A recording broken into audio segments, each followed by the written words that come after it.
Hello and welcome to Democracy Matters. I am Marvi Sirmed. Today we are talking about another disturbing news coming from Pakistan.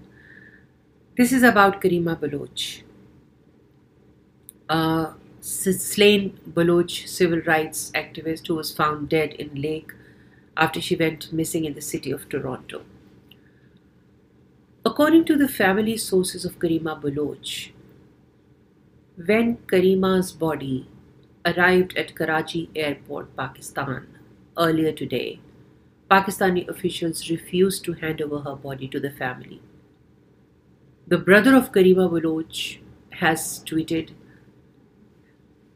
and I quote, "Even a bloated, dead woman is not spared from abduction," unquote.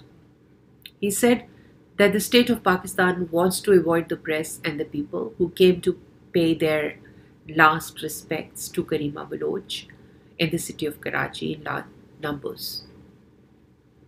The family says that the Pakistani officials at the Karachi airport informed them that they would be sending Karima Baloch's body to Turbat, which is her hometown in Balochistan, via a chartered flight, but the family wanted the officials to hand over her body without any assistance from the Pakistani government.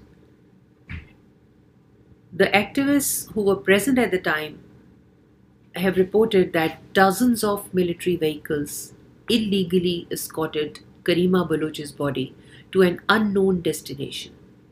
On top of it, Pakistani authorities have reportedly detained Karima's whole family as well.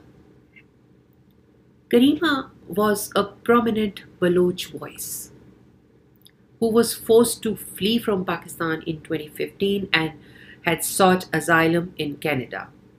The Canadian police who are investigating the case has said that this is being treated as a non-criminal investigation. But the family members have insisted that Karima was facing death threats from the Pakistani military. Toronto police have said that there was apparently no foul play.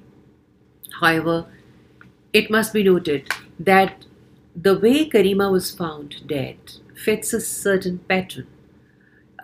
Last year, journalist Sajid Hussain Baloch was also found dead in a similar manner in a river outside Uppsala in Sweden. Karima's husband Hamel Heather has told Democracy Matters that she had been repeatedly receiving threatening calls and abusive messages on social media. He also said that few days before going missing, Karima had received an anonymous message warning that she will receive a pretty ominous Christmas gift that she will never forget. Her family has unequivocally rejected the theory floated by a section of media and reportedly by the Toronto police as well, that she might have committed suicide by jumping into the lake. Her family and friends have contested the police version and said that her death needs to be treated as murder and investigated as such.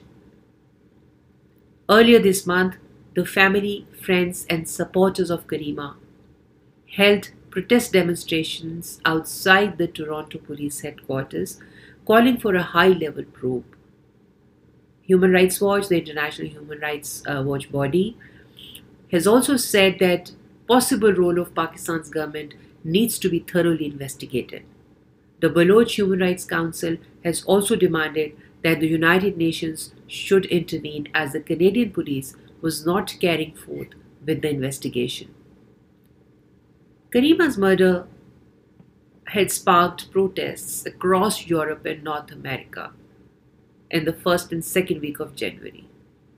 But in Pakistan, the security agencies successfully crushed all the protest demonstrations in the wake of Karima's murder.